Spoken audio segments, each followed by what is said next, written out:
Bayu Setiawan, seorang anggota TNI yang dikenal tegas dan penuh dedikasi, baru saja mendapat kabar mengejutkan tentang mobil kerabatnya yang hilang di perbatasan. Oka Wicaksono, pemilik mobil tersebut, tak menyangka bahwa kendaraannya akan kembali dalam kondisi yang memicu lebih banyak pertanyaan daripada jawaban. Dharma Prakasa, seorang polisi yang awalnya dipercaya, tiba-tiba terlibat dalam situasi yang membuat merinding dan memunculkan keraguan besar. Namun, ketika Bayu mengenali stiker khusus yang tertempel di kendaraan itu, tubuhnya berguncang penuh kengerian saat menyadari ada sesuatu yang salah. Peristiwa ini berubah menjadi drama kehidupan yang mengungkap sisi lain dari dunia yang seharusnya menjadi tempat bagi keadilan, namun perlahan memunculkan rahasia kelam yang membuat semuanya terasa mustahil dipercaya. Saya sangat berterima kasih kepada yang sudah subscribe serta yang like video ini. Semoga bahagia di dunia dan masuk surga di akhirat kelak. Saya mengajak Anda semua untuk memutihkan kolom komentar dengan menulis sholawat kepada Nabi kita tercinta. Semoga kita bisa mengambil pelajaran dari kisah ini. 111111111111111. Di bawah langit mendung di sebuah desa kecil di wilayah perbatasan, Bayu Setiawan baru saja selesai menjalani patroli ketika ia menerima panggilan telepon dari Oka Wicaksono, kerabatnya yang berbicara dengan nada panik. "Bayu, mobilku hilang. Baru 3 hari lalu aku parkir di depan rumah, tapi sekarang sudah tidak ada," kata Oka dengan suara bergetar, membuat Bayu langsung mengernyitkan dahi. Bayu, yang saat itu masih duduk di atas motor trailnya, memutuskan untuk mampir ke rumah Oka setelah menyelesaikan tugasnya di pos perbatasan. Ketika tiba di rumah Oka, ia disambut dengan pemandangan halaman yang kosong. Hanya ada bekas roda di tanah yang menunjukkan tempat terakhir mobil itu terparkir. "Aku selalu parkir di sini. Bahkan malam itu lampu jalan menyala terang. Jadi aku tidak pernah menyangka ini bisa terjadi," jelas Oka sambil menunjuk tiang lampu di tepi jalan. Bayu melangkah ke sekitar halaman untuk memeriksa lebih dekat, dan ia menyadari tidak ada tanda pecahan kaca atau kerusakan yang biasanya ditinggalkan pencuri. "Apa kau sempat mendengar suara aneh atau melihat orang asing di sekitar rumahmu?" tanya Bayu, sambil berjongkok memeriksa tanah berpasir yang tampak bersih dari jejak kaki. "Tidak ada, semuanya normal. Bahkan tetangga bilang mereka tidak mendengar apa-apa," jawab Oka dengan nada putus asa, membuat Bayu semakin yakin bahwa pelaku mungkin sangat terampil. Bayu mengusap dagunya, berusaha mencerna situasi, lalu berkata, "Kita harus memulai dari ciri unik mobilmu. Stiker yang kau pasang itu bisa menjadi petunjuk." Oka mengangguk, lalu masuk rumah untuk mengambil foto lama mobilnya, sementara Bayu berdiri di depan halaman, mengamati jalan yang tampak sepi dengan tatapan penuh tanda tanya. Keesokan harinya, Bayu memutuskan untuk mendatangi pos polisi terdekat guna melaporkan pencurian itu, meskipun ia merasa tidak sepenuhnya yakin dengan efektivitasnya. Saat memasuki ruangan, ia disambut oleh Dharma Prakasa, seorang polisi yang tampak ramah dengan senyum lebar dan nada bicara hangat. "Jadi, mobil kerabat Anda hilang, bisa dijelaskan ciri-cirinya?" tanya Dharma sambil membuka buku catatan kecilnya. Bayu menjelaskan tentang mobil itu, termasuk stiker unik berbentuk segitiga berwarna merah yang dipasang di kaca belakang. Dharma terlihat mencatat dengan seksama, namun Bayu merasa ada sesuatu yang aneh ketika polisi itu menanyakan lebih detail tentang lokasi terakhir mobil itu terparkir. "Apakah ada yang mengetahui stiker itu selain Anda dan pemilik mobil?" tanya Dharma dengan nada yang terdengar terlalu penasaran, membuat Bayu sedikit curiga. Setelah mengisi laporan, Bayu memutuskan untuk memeriksa sendiri rekaman CCTV di jalan utama yang sering dilewati mobil tersebut sebelum hilang. Dalam rekaman, Bayu melihat sebuah mobil yang sangat mirip melaju perlahan pada dini hari, hampir tak terlihat karena pencahayaan yang minim. Bayu memperhatikan pola gerakan mobil itu, yang tampak seperti menghindari perhatian, dan menyadari ada sesuatu yang tidak wajar dalam perjalanan tersebut. Dengan membawa hasil rekaman tersebut, ia kembali ke rumah Oka, bersiap untuk menyusun langkah berikutnya, meskipun firasat buruk mulai menghantui pikirannya. Sore harinya, Bayu dan Oka memutar rekaman CCTV bersama di ruang tamu, di mana layar laptop menampilkan mobil yang mereka yakini milik Oka melintas di jalan yang cukup sepi. "Lihat, itu mobilku. Tapi kenapa dia bergerak begitu pelan? Sepertinya pengemudi tahu sedang diawasi," seru Oka sambil menunjuk layar dengan jari gemetar. Bayu mengangguk, mengamati bahwa mobil itu berbelok ke arah yang tidak biasa, seperti menghindari jalur utama yang biasa dilewati Oka. "Ini aneh, rutenya tidak masuk akal. Kau tidak pernah membawa mobilmu ke arah sana, kan?" tanya Bayu, mencoba mencari pola yang lebih spesifik. "Tidak pernah, bahkan aku jarang sekali melewati jalan itu," jawab Oka, semakin yakin bahwa mobilnya memang telah dicuri oleh orang yang sangat berhati-hati. Bayu memperbesar rekaman untuk melihat lebih jelas. Namun plat nomor mobil tersebut tampaknya telah ditutupi, membuat identifikasi semakin sulit. Ini bukan kerja amatiran. Pelakunya tahu betul cara menyembunyikan jejak, gumam Bayu sambil mengetuk meja, membuat suasana semakin tegang. Mereka memutuskan untuk mencetak beberapa gambar dari rekaman itu dan berencana menunjukkan hasilnya kepada tetangga yang mungkin pernah melihat mobil tersebut. Kita harus mulai dari tempat ini. Siapa tahu ada yang ingat pernah melihat sesuatu yang aneh, kata Bayu sambil menyerahkan gambar hasil cetakan kepada Oka.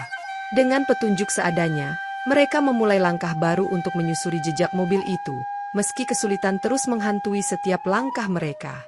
Dalam perjalanan menuju kawasan jalan yang terekam CCTV, Bayu memutuskan untuk mampir ke warung kopi kecil di ujung gang, berharap mendapatkan informasi dari penduduk setempat. Seorang tukang ojek yang sedang duduk di bangku kayu tampak memperhatikan gambar mobil yang Bayu tunjukkan dengan penuh minat. "Saya pernah lihat mobil ini, Mas," kata tukang ojek itu, mengagetkan Bayu dan Oka yang hampir kehilangan harapan. "Kapan Anda melihatnya? Dan di mana?" tanya Bayu dengan nada antusias, sementara Oka tampak menunggu dengan cemas. "Beberapa hari lalu, malam-malam, ada seorang pria mengendarainya pelan-pelan di depan minimarket sana," jawab tukang ojek sambil menunjuk arah yang tidak jauh dari lokasi mereka. Bayu langsung mencatat informasi tersebut, namun ia merasa ada yang ganjil karena pria itu tampaknya sengaja mengamati lingkungan sekitar sebelum pergi. "Apa Anda sempat melihat wajah pria itu?" tanya Bayu, berharap ada petunjuk tambahan yang bisa mereka gunakan. "Sayangnya, tidak. Dia memakai topi dan masker. Tapi saya ingat motor saya hampir bersenggolan dengan mobilnya karena dia berhenti mendadak," tambah tukang ojek tersebut. Informasi itu membuat Bayu semakin yakin bahwa pelaku memiliki rencana matang, sehingga ia memutuskan untuk menyelidiki minimarket yang disebutkan. Dalam hati, Bayu merasa ini baru permulaan dari drama kehidupan yang penuh teka-teki, dan ia bersumpah untuk tidak menyerah sampai menemukan jawaban. Sore itu, Bayu tiba di sebuah posko polisi kecil di perbatasan, dengan harapan mendapat bantuan lebih lanjut untuk menemukan mobil Oka yang hilang. Ia disambut oleh Dharma Prakasa, seorang petugas polisi muda yang tampak ramah dan penuh perhatian saat menerima laporan kehilangan dari Bayu. Dharma mencatat rincian mobil, termasuk warna, tipe, dan stiker segitiga unik yang menjadi ciri khasnya, sambil sesekali melempar pertanyaan detail yang terasa terlalu personal. "Stiker seperti itu, apakah hanya ada di mobil Anda atau ada kendaraan lain yang juga memilikinya?" tanya Dharma dengan nada yang membuat Bayu sedikit merasa terganggu. Bayu menjawab dengan tegas bahwa stiker tersebut adalah buatan khusus untuk keluarga Oka, dan hanya mereka yang memiliki akses untuk memasangnya. Ketika percakapan berlanjut, Bayu mulai menyadari bahwa Dharma tampak terlalu antusias, lebih dari sekadar tugas formalnya sebagai seorang polisi. "Kami akan melakukan patroli tambahan di sekitar kawasan itu, tapi kami butuh waktu untuk memeriksa arsip kendaraan serupa," ujar Dharma sambil menutup buku catatannya dengan senyum tipis.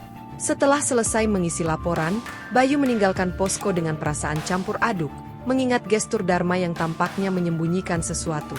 Sebelum pulang, Bayu sempat memeriksa papan pengumuman yang berisi informasi kendaraan hilang, dan ia mendapati bahwa ada sejumlah laporan serupa di daerah sekitar. Hal ini memperkuat keyakinannya bahwa kasus pencurian ini bukan insiden tunggal, melainkan bagian dari rangkaian kejahatan yang lebih besar. Malam harinya, Bayu kembali ke lokasi tempat ia sebelumnya menemukan CCTV yang menghadap ke jalan utama yang sering dilalui Oka. Setelah mendapat izin dari pengelola setempat, ia mulai memeriksa rekaman yang terekam pada malam saat mobil Oka hilang.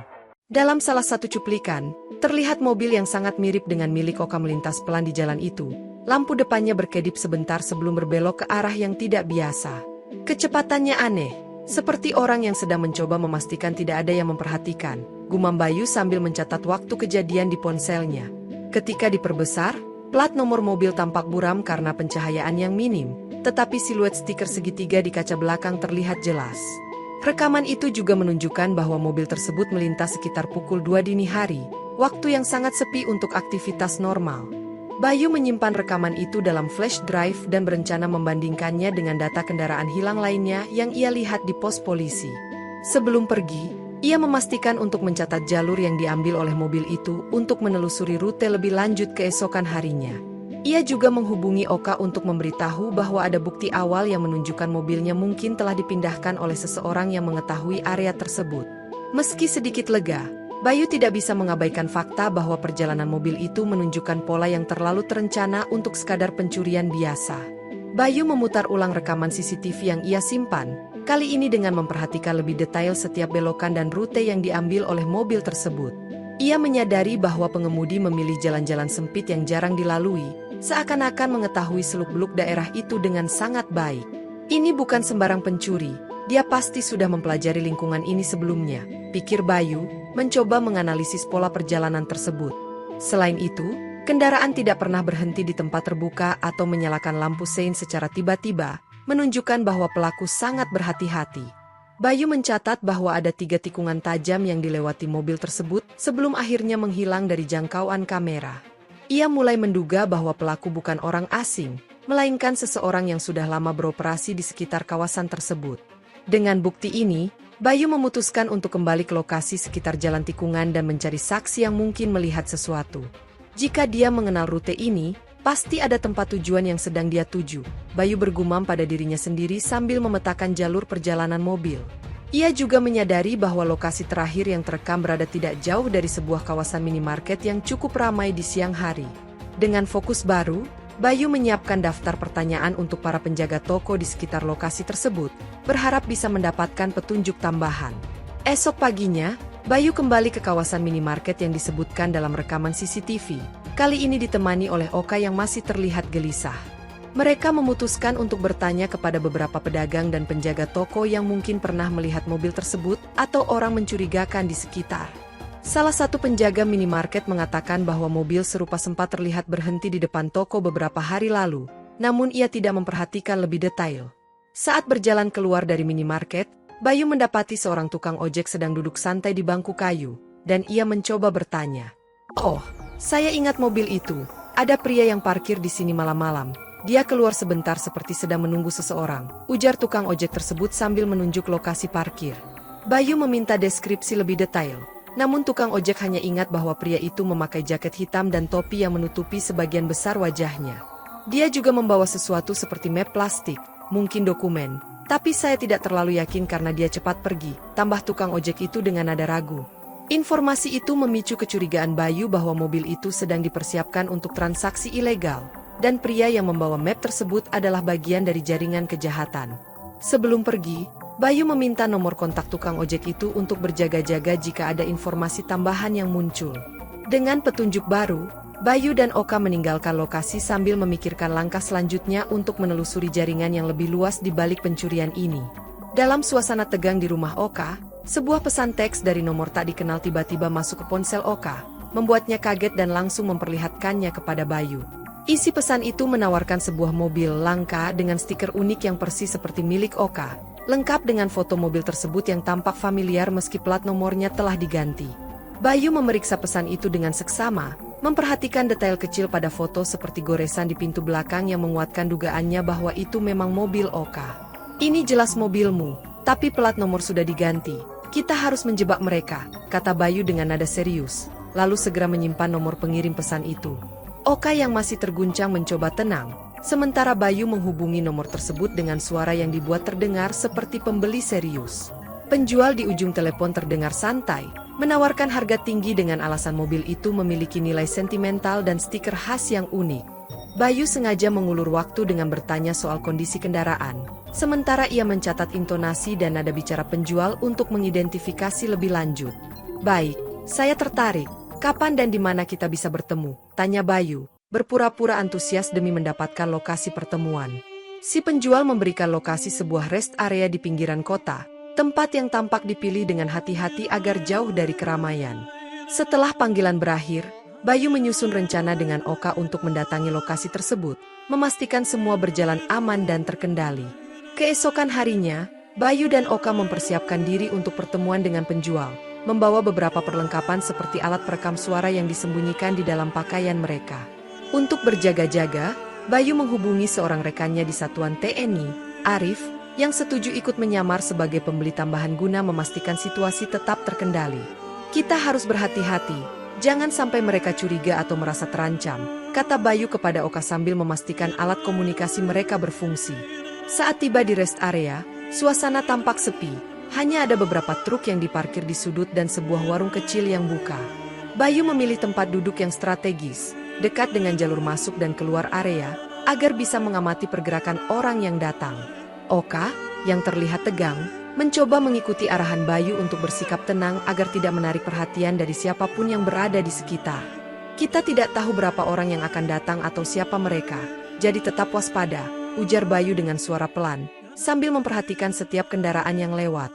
Tak lama kemudian, sebuah mobil kecil berhenti di ujung area parkir, namun pengemudi tampaknya hanya mampir sebentar untuk membeli makanan di warung. Setelah menunggu sekitar 1 jam, Oka mulai merasa cemas, namun Bayu meyakinkannya bahwa penjual pasti akan datang sesuai waktu yang dijanjikan.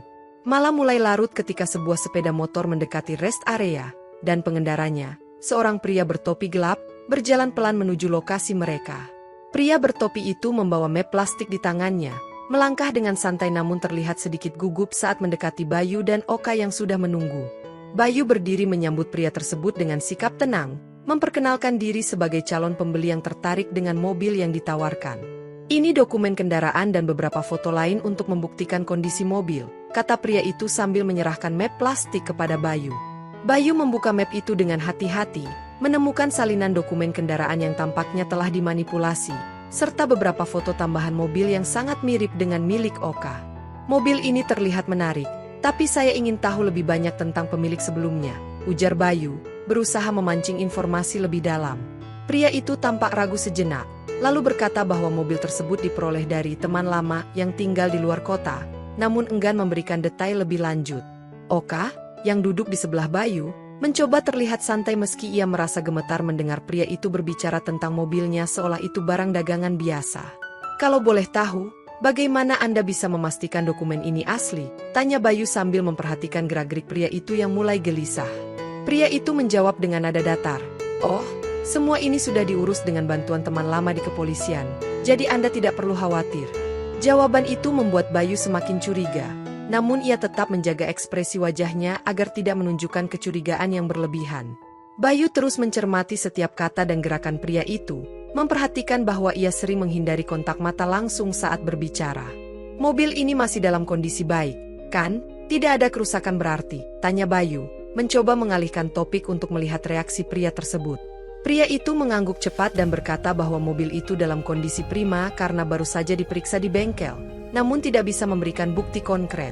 Oka, yang merasa kesabarannya hampir habis, bertanya dengan nada tajam, kalau begitu, kenapa plat nomornya diganti? Apa ada masalah dengan kepemilikannya?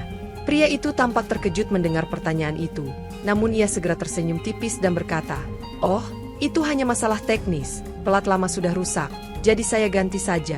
Bayu menangkap kegugupan di balik senyum pria itu, dan ia tahu bahwa alasan yang diberikan tidak cukup kuat untuk menjelaskan pergantian plat nomor.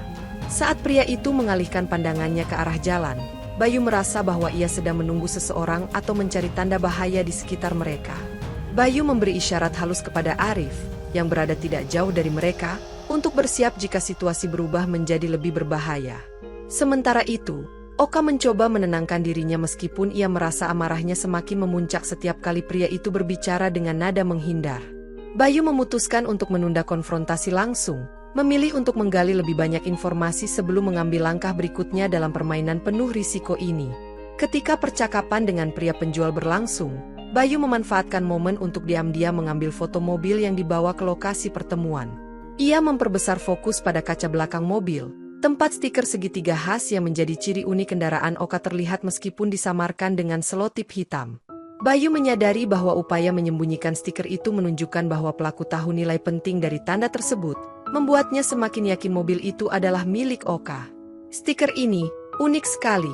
Kau bilang mobil ini punya siapa sebelumnya? Tanya Bayu, mencoba menggali informasi lebih lanjut dengan nada santai. Pria itu tampak ragu sebelum menjawab. Oh, hanya seseorang yang menjualnya dengan harga murah. Saya tidak terlalu kenal dia. Jawaban tersebut, meskipun terdengar polos, tidak cukup untuk menghapus kecurigaan Bayu, yang mencatat setiap kata dalam benaknya untuk dianalisis lebih lanjut. Oka, yang duduk di samping Bayu, memperhatikan dengan cermat, dan ia hampir tidak bisa menahan dirinya untuk langsung menuduh pria itu sebagai pelaku. Bayu memberi isyarat halus kepada Oka untuk tetap tenang, menyadari bahwa langkah impulsif hanya akan memperumit situasi. Boleh aku lihat bagian dalam mobilnya? Kalau kondisinya cocok, aku mungkin akan membelinya, ujar Bayu, mencoba mencari celah untuk memeriksa kendaraan lebih dekat. Pria itu mengangguk, namun terlihat gelisah, membuat Bayu semakin yakin bahwa ada sesuatu yang ia sembunyikan. Ketika Bayu hendak menggali lebih banyak informasi, ponsel pria itu tiba-tiba berdering, menghentikan percakapan mereka. Nada suara pria itu berubah drastis, terdengar tergesa-gesa dan penuh kecemasan saat ia berbicara di telepon, meskipun kata-katanya terlalu pelan untuk didengar jelas. Aku harus pergi sekarang, ucap pria itu sambil menutup telepon dan mengemasi map plastik berisi dokumen yang tadi ia bawa. Bayu berusaha menahan pria itu dengan alasan ingin melihat lebih banyak detail tentang mobil, namun ia tetap bersikeras untuk pergi. Maaf, ada urusan mendadak, kalau masih tertarik, kita bisa lanjutkan nanti, katanya sambil melangkah cepat menuju area parkir. Bayu mencatat gerak-gerik pria itu dengan cermat, memperhatikan arah jalannya yang menuju ke sebuah kendaraan kecil berwarna abu-abu. Sementara itu, Oka tidak bisa menyembunyikan kekecewaannya karena momen penting untuk mengungkap kebenaran tampaknya mulai menghilang. Kita tidak bisa membiarkannya begitu saja, kata Oka dengan nada tegas, namun Bayu meminta agar mereka tetap bersikap hati-hati. Saat pria itu menghidupkan mesin mobil, Bayu dengan cepat mengambil foto nomor plat kendaraan sebagai langkah antisipasi. Meski pria itu akhirnya pergi, Bayu merasa bahwa pertemuan ini adalah bagian penting dari teka-teki yang lebih besar. Bayu dan Oka segera keluar dari warung kecil di rest area untuk mencoba mengikuti mobil pria tersebut. Namun keramaian parkiran truk menghambat pandangan mereka. Mobil itu melaju cepat ke arah pintu keluar, meninggalkan jejak debu yang menyelimuti pandangan Bayu sesaat. Sial, kita terlalu lambat, gumam Bayu sambil memandang jalan yang sudah kosong. Namun ia tetap tenang dan memeriksa foto nomor plat yang ia ambil sebelumnya. Ia segera mencatat nomor tersebut dan berencana untuk mencari informasi melalui jaringan kontaknya di TNI maupun kepolisian. Setidaknya kita punya sesuatu untuk dilacak. Ini bisa jadi kunci untuk mengungkap siapa sebenarnya pria itu, ujar Bayu sambil menenangkan Oka. Mereka memutuskan untuk tidak langsung kembali ke rumah, melainkan mampir ke lokasi yang dekat dengan jalan keluar rest area untuk mencari saksi yang mungkin melihat arah mobil tersebut pergi. Seorang pedagang asongan mengatakan bahwa mobil abu-abu itu menuju ke arah jalan lintas kota, namun ia tidak melihat lebih detail. Dengan informasi tersebut, Bayu dan Oka akhirnya pulang sambil menyusun langkah baru untuk lebih mempersiapkan diri menghadapi kemungkinan berikutnya. Sepanjang perjalanan pulang, suasana di dalam mobil terasa sunyi, hanya sesekali terdengar suara Bayu yang memberikan arahan pada Oka. Besok pagi kita ke kantor polisi. Kita butuh semua informasi yang bisa kita dapatkan dari nomor plat ini, kata Bayu dengan nada penuh keyakinan. Keesokan paginya, Bayu tiba di kantor polisi untuk melaporkan hasil temuannya dan mencari data kendaraan berdasarkan nomor plat yang ia catat semalam. Saat memasuki ruangan, ia melihat Dharma Prakasa sedang berbicara santai dengan beberapa staf lain, tampak tidak terganggu oleh kehadirannya. Oh, Bayu, ada perkembangan soal kasus mobil itu, sapa Dharma dengan nada ramah. Namun Bayu merasa ada sesuatu yang ganjil di balik senyumnya. Bayu langsung menunjukkan foto plat nomor mobil yang ia ambil semalam, berharap mendapat informasi cepat dari data kepolisian. Dharma memeriksa foto itu sebentar, lalu dengan santai menjawab, nomor ini sepertinya sudah lama tidak aktif dalam sistem, mungkin kendaraan bekas lelang. Jawaban tersebut terasa aneh bagi Bayu, terutama karena Dharma tidak mencoba mengecek lebih lanjut melalui sistem yang tersedia. Apa Anda yakin? Ini seharusnya kendaraan aktif, mengingat kondisinya masih sangat layak pakai, ujar Bayu sambil memperhatikan reaksi Dharma. Dharma mencoba mengganti topik dengan menceritakan kasus kehilangan lain di daerah berbeda, seolah-olah ingin mengalihkan perhatian dari pertanyaan Bayu. Bayu, yang merasa ada sesuatu yang disembunyikan, memutuskan untuk tidak menekan Dharma terlalu keras saat itu, namun mencatat setiap detail percakapan mereka. Ia keluar dari kantor polisi dengan firasat bahwa kasus ini melibatkan lebih banyak pihak daripada yang ia bayangkan, termasuk seseorang dari dalam sistem itu sendiri. Bayu kembali ke kantor polisi untuk menggali lebih banyak informasi, meskipun firasatnya tentang ketidakberesan semakin kuat setelah interaksinya dengan Dharma Prakasa. Dengan izin formal, ia memeriksa arsip lalu lintas yang mencatat kepemilikan kendaraan sesuai plat nomor yang ia catat dari pertemuan sebelumnya. Ini aneh, gumam Bayu saat mendapati bahwa nomor plat tersebut terdaftar atas nama seseorang yang sudah meninggal 5 tahun lalu. Penemuan ini menguatkan dugaannya bahwa plat nomor kendaraan itu telah dipalsukan atau sengaja digunakan untuk menyamarkan identitas aslinya. Bayu mencatat nama pemilik asli kendaraan tersebut, berharap informasi ini dapat menghubungkan titik-titik lain dalam penyelidikannya. Ia mencoba bertanya kepada petugas arsip mengenai detail tambahan, namun respons mereka hanya berupa jawaban singkat yang tidak membantu. Data ini sudah lama tidak diperbarui, mungkin kendaraan itu sudah dijual beberapa kali, jawab salah satu petugas dengan nada datar. Meskipun merasa sedikit frustrasi, Bayu menyadari bahwa data ini membuka kemungkinan adanya jaringan yang menggunakan dokumen palsu untuk mencuri kendaraan. Sebelum meninggalkan kantor polisi, Bayu mencetak salinan arsip tersebut sebagai bukti yang dapat ia gunakan dalam investigasi lebih lanjut. Dalam perjalanan pulang, Bayu memutuskan untuk mencari pola serupa di kasus-kasus kehilangan kendaraan lainnya di wilayah tersebut. Kembali ke rumah, Bayu langsung membuka daftar laporan kehilangan kendaraan yang ia dapatkan dari arsip kepolisian, mencatat pola-pola yang terlihat mencurigakan. Ia menemukan bahwa sebagian besar laporan mencantumkan ciri stiker khusus di kendaraan yang hilang, termasuk desain unik seperti milik Oka. Ada sesuatu yang tidak beres di sini. Stiker ini seperti penanda untuk target mereka, pikir Bayu sambil mencocokkan data yang ia miliki.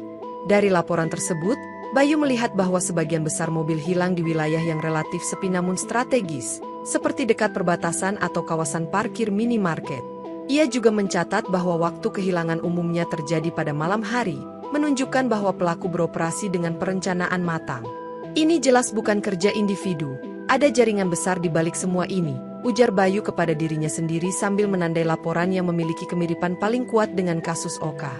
Oka, yang mendengar temuan tersebut, merasa semakin khawatir bahwa mobilnya mungkin sudah berada di tangan orang-orang yang tidak terjangkau oleh hukum. Bayu mencoba menenangkan Oka, meyakinkannya bahwa mereka semakin dekat untuk mengungkap pelaku sebenarnya di balik jaringan ini. Dengan informasi yang terkumpul, Bayu menyusun daftar nama-nama pelapor kehilangan kendaraan untuk dihubungi guna mendapatkan keterangan tambahan. Malam itu, ia merasa bahwa penyelidikan ini telah membawa mereka ke titik penting yang bisa mengungkap modus operandi para pelaku. Esok siang, Bayu mengajak Oka dan Arif, rekannya dari satuan TNI, untuk bertemu di sebuah warung makan sederhana di tepi sungai.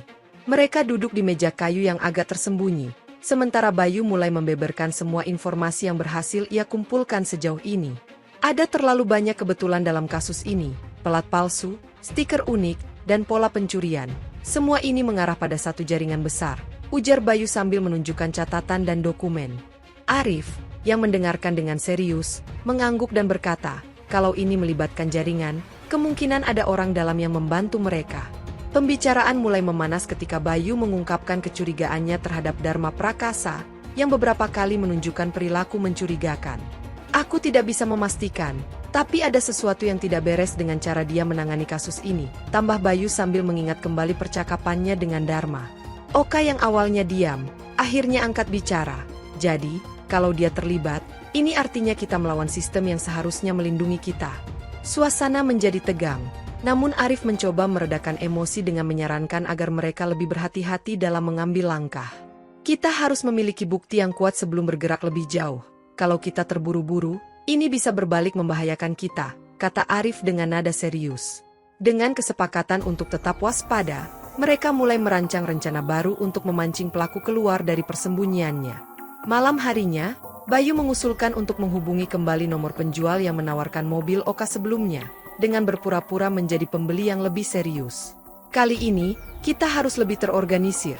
Kita akan membuat mereka percaya bahwa kita adalah target sempurna, kata Bayu sambil merinci strategi mereka.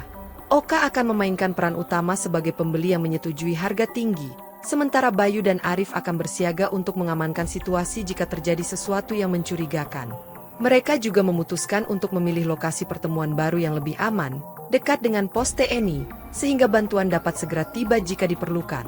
Bayu memastikan bahwa semua peralatan, termasuk perekam suara dan kamera kecil, telah disiapkan untuk merekam setiap detail pertemuan.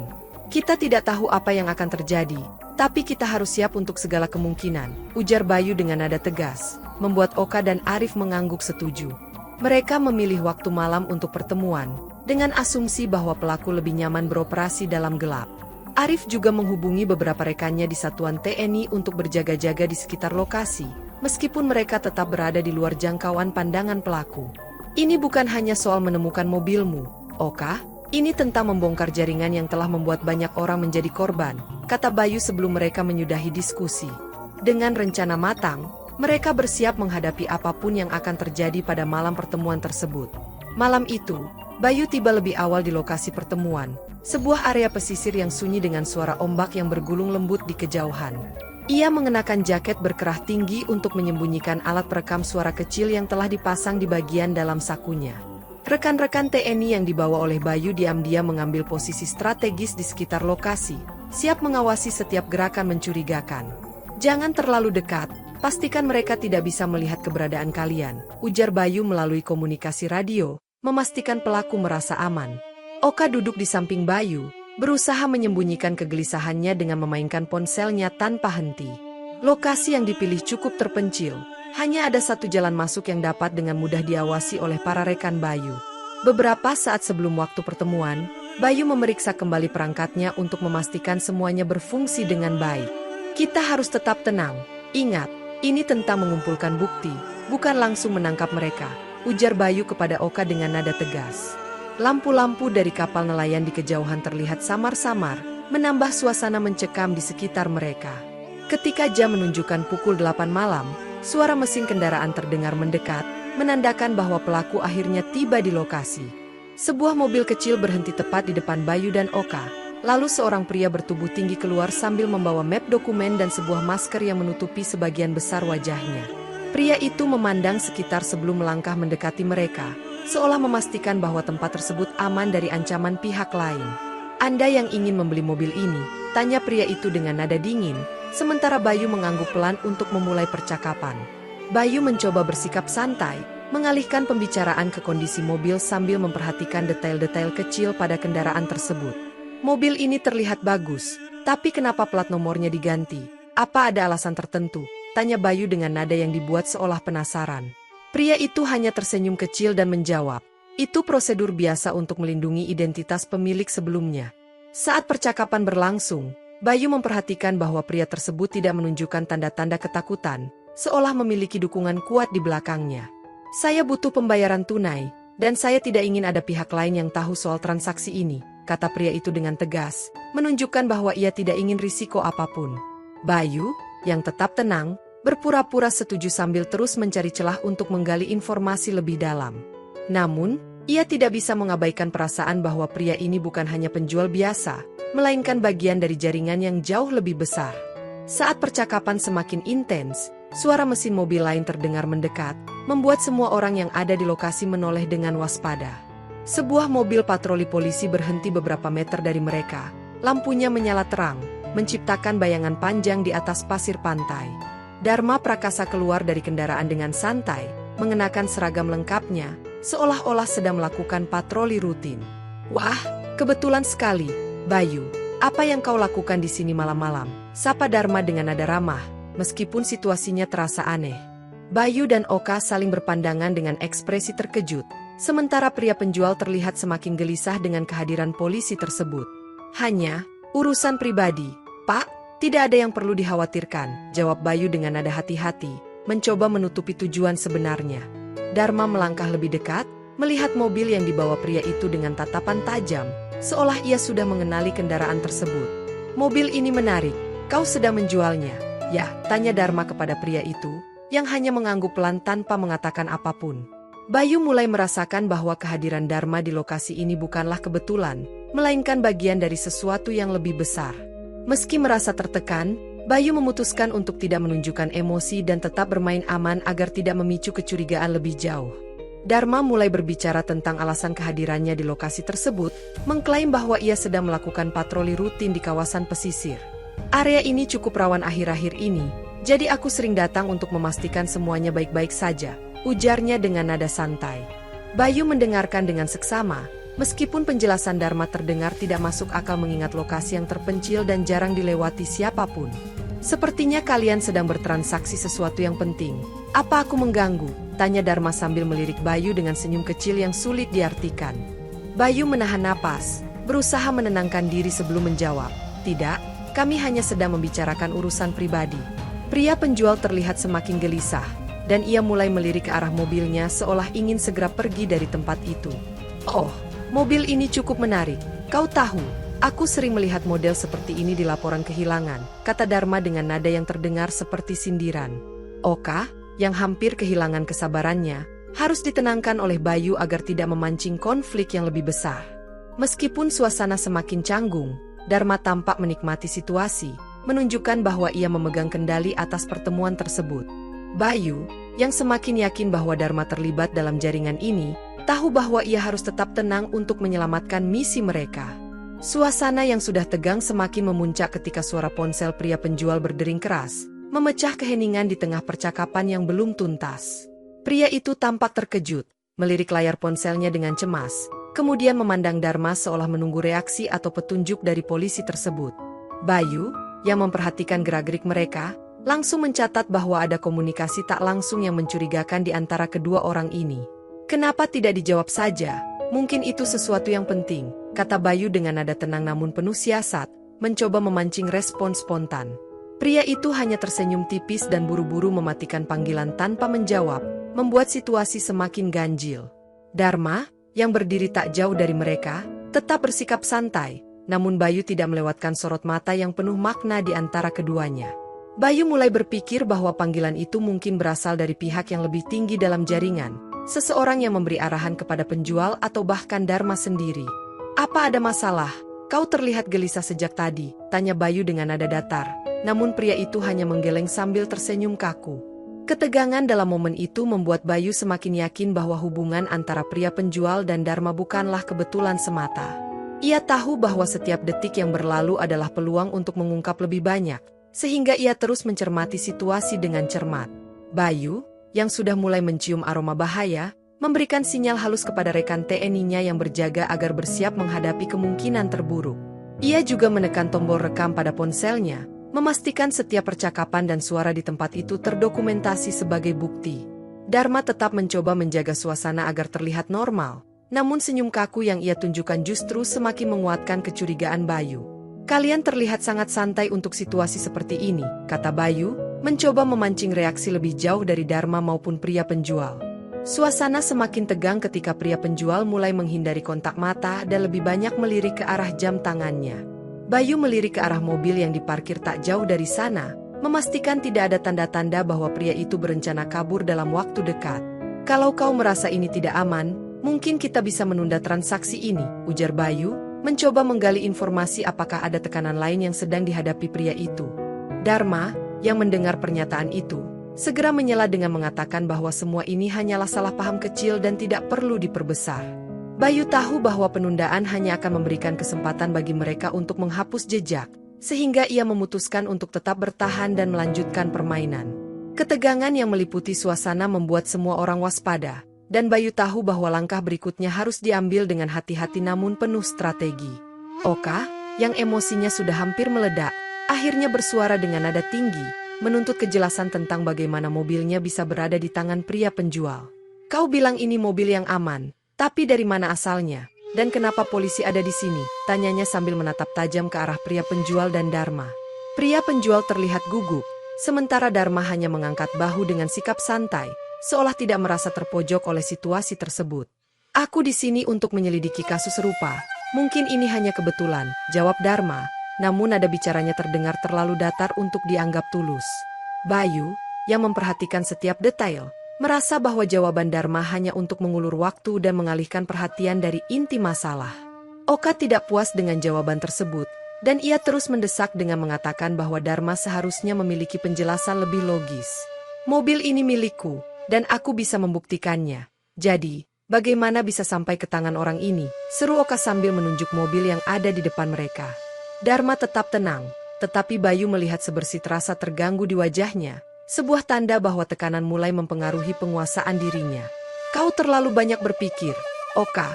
Mungkin ini hanya salah paham yang kebetulan terlihat mencurigakan, ujar Dharma sambil mencoba menenangkan suasana.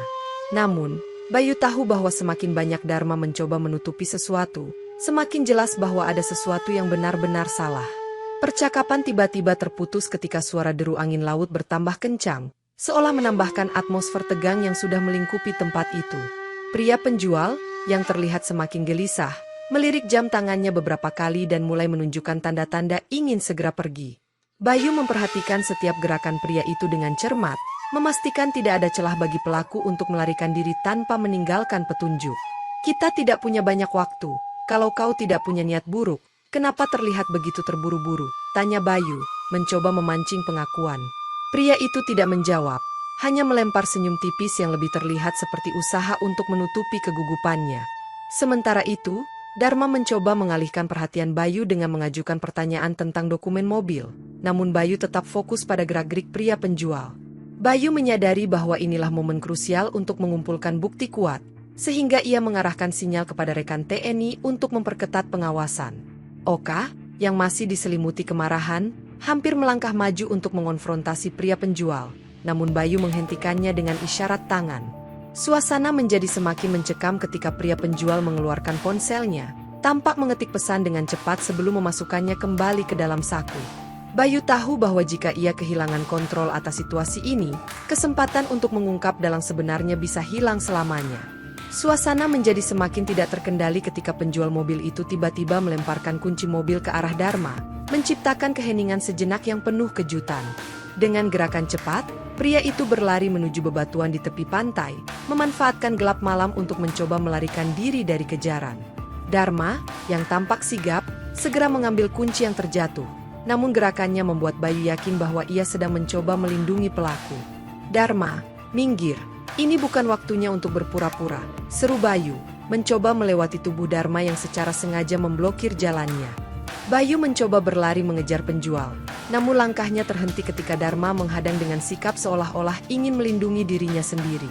Sementara itu, Oka yang menyaksikan adegan itu dari kejauhan tidak bisa menahan jeritannya, menyadari bahwa situasi ini berpotensi membuat mobilnya kembali hilang jejak. Di sela-sela ketegangan, Bayu memberikan isyarat kepada salah satu rekannya untuk mengejar pria penjual melalui jalur lain, memastikan tidak ada jalan keluar yang terlewatkan. Dharma mencoba membela tindakannya dengan mengatakan bahwa ia hanya ingin menjaga ketertiban, namun Bayu tidak lagi mempercayai kata-katanya. Dengan tangan gemetar, Oka mendekati mobil, berharap masih ada sesuatu yang bisa digunakan sebagai bukti kepemilikannya, meskipun situasi menjadi semakin rumit. Dalam hitungan detik yang penuh ketegangan, Bayu menghadapi dilema besar, mengejar pria penjual yang kabur atau mengamankan Dharma yang semakin jelas terlibat dalam konspirasi ini. Ia memberikan perintah singkat kepada rekan-rekannya untuk menyebar ke area sekitar, memastikan tidak ada celah bagi pelaku untuk meloloskan diri sepenuhnya. Kau tidak bisa terus menyembunyikan kebenaran, Dharma, ini bukan hanya soal satu mobil, tapi jaringan kejahatan besar, kata Bayu dengan nada tajam, menahan emosinya. Dharma tetap bersikap defensif, namun Bayu melihat tanda-tanda gugup yang tidak bisa disembunyikan di wajahnya. Sementara itu, Oka menemukan bahwa stiker di kaca belakang mobilnya telah dirusak, semakin menguatkan dugaan bahwa pelaku ingin menghapus identitas kendaraan tersebut. Bayu, ini sudah terlalu jauh. Kita harus membuat mereka membayar, seru Oka dengan suara parau, menggambarkan betapa frustrasinya ia dengan situasi yang terus berlarut. Bayu akhirnya memutuskan untuk fokus pada Dharma, memastikan bahwa peran polisi itu dalam jaringan ini bisa terungkap dengan bukti yang lebih konkret. Rekan-rekan TNI yang berjaga berhasil menyudutkan pria penjual di salah satu sudut pantai, tetapi ia terus berusaha melawan dan menolak untuk menyerah. Bayu menyadari bahwa semua rekaman dan bukti yang mereka kumpulkan selama ini adalah satu-satunya jalan untuk membongkar jaringan pencurian ini hingga ke akar-akarnya. Di tengah kepanikan dan adrenalin yang memuncak, Bayu bertekad bahwa drama kehidupan ini belum selesai sampai kebenaran terungkap sepenuhnya, meskipun ia tahu risikonya semakin besar.